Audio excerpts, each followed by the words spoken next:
Hey everyone, welcome back to the channel. I hope that you're all doing well. I'm so excited to share with you the recent Pleiadian contact vision experience that I had.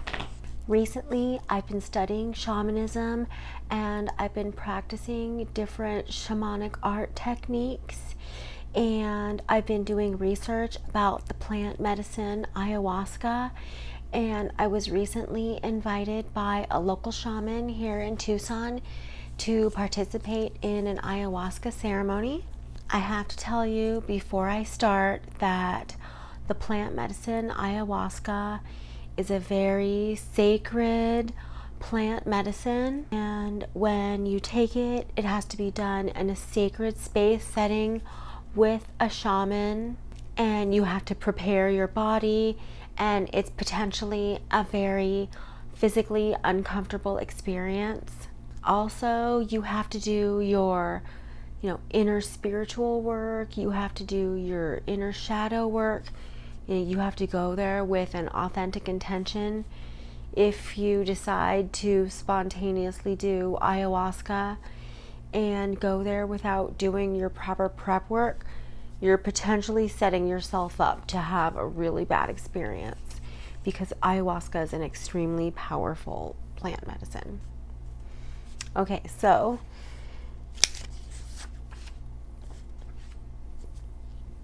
my intention going to this particular ayahuasca ceremony was to open up a channeling portal or vortex with the spirit guides that I've currently been in contact with.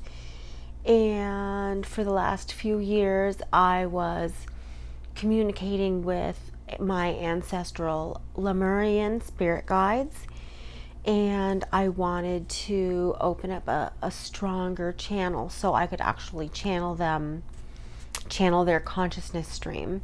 For me, telepathy and channeling is kind of similar energy.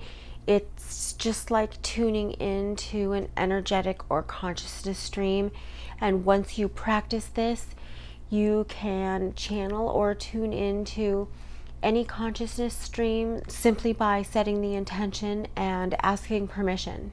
So in the past, I began channeling kind of inadvertently because I would always do a lot of creative work. I would always do a lot of drawing and painting and creative writing, and automatic scripting has turned out to be, for me, a very strong form of channeling. Okay, so I'm at the ayahuasca ceremony and everything is going well, and the facilitators are playing a song and we're all just having a great time. And then all of a sudden I felt this like huge shift, and everything was like wong, like I don't know how to describe it, just everything in the room, just all of a sudden it was like a shift into another dimension. And I looked over at the shaman lady, and she was just looking around, and in reality, or in my physical existence, she had blonde hair, but literally while I was looking at her, she transformed into this Native American woman with this huge long braid. And I was just like, oh my God, I just saw that. Like the whole time I'm still conscious. I'm still like lucid. Like I know I'm having this kind of like psychedelic experience. And yeah, that was like the beginning of this like huge vision experience. So after I saw the shaman lady transform into this Native American woman with this long brown braid, I was prompted to go out in the backyard. So I went outside in the backyard, and it was like I walked out into Lemuria. Like my senses were so heightened, and it was like literally like the backyard was, I was walking through Lemuria. It was totally amazing. So then I'm still totally conscious and lucid. Like I know that I'm consciously having this experience. So I decided, okay, I'm going to go sit down and try to connect with my Lemurian ancestral spirit guides. And so I went and I sat down in a chair, And I looked up at the sky, and as soon as I looked up at the night sky, I was like hit with this massive download into my third eye. And it was like massive sacred geometry just like flying at me. And it was also combined with this like macabre morphing like imagery of like monsters. So it was like sacred geometry, but also combined with like this weird like macabre monstrous morphing imagery coming like boom into my third eye. And like I knew in the moment that I was getting this like huge like download. I knew something was coming at me. I could totally see it.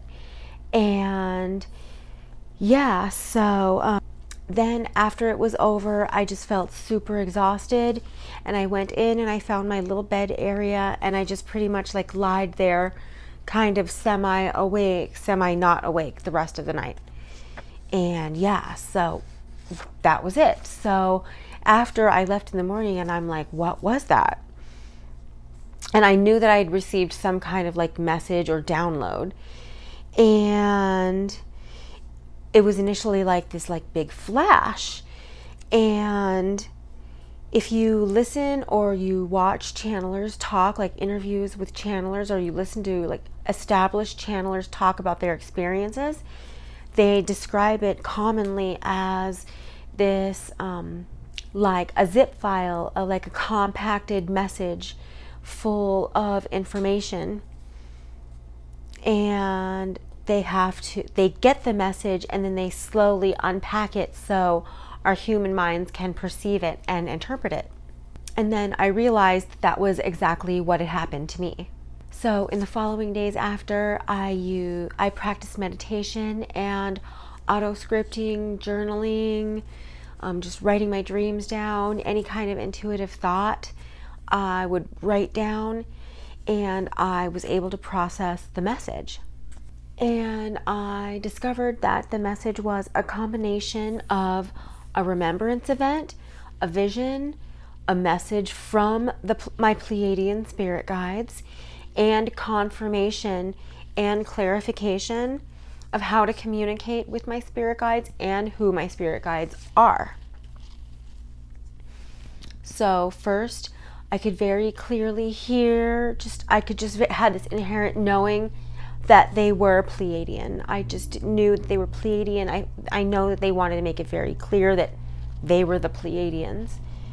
And there was very clearly 3 of them, and they appeared as 3 columns of light. And I know that there's some significance with the number 3. I kept hearing 3, 3, 3. So I drew a picture as best as I could kind of interpret the vision of what the spirit guides looked like in my vision. And it was like we were all in space, and this is the earth below, and they were the 3 pillars of light, and they kind of had like helmets, but it wasn't like any type of form. It was all like light. It was like glistening light. Like it was like a pillar of light, but then like a stylized, just like kind of form. And they had kind of like a helmet shaped face and robe, and barely arms that made gestures. I just remember seeing some like distinct gestures made like underneath the robes. But it was really just light. They appeared as 3 pillars of light. Pretty much just like this, and then it was stars were out in space. Okay, so then this was exactly their message. Their message said, we are right here. We have always been right here. Then they showed me the veil of illusion, and they said, see the veil, feel the veil. Then they showed a gesture of moving the veil, like how you would just move a shower curtain to the side. And they said, you can just go like this, and we will be right here. So that was the message. I thought, it gives me chills right now to think about. That was the message. Okay, so then there was a second part of the message, And it was like they showed me this like movie dream scene, and it was like a movie scene going to the Pleiadian Temple of Light to sign a soul contract. They told me that I need to move to Sedona and that I signed a soul contract to be a part of the hybridization project. And not only will I be a guardian of a group of hybrid children during the initial stages of their integration on planet Earth, but I will also be an integral part of the hybrid children adoption program that will be implemented, and that a key area for this program will be Sedona, Arizona. Yeah, so I am preparing to move to Sedona. Right now I live in Tucson and I have to stay here for a little while longer, but I'm super excited to see what our new Earth brings for us. I hope you like this video. Thank you so much for watching. Please like and subscribe and click the bell so you'll be notified when I publish new content. Okay guys, sending all of you love and light. See you on the next video.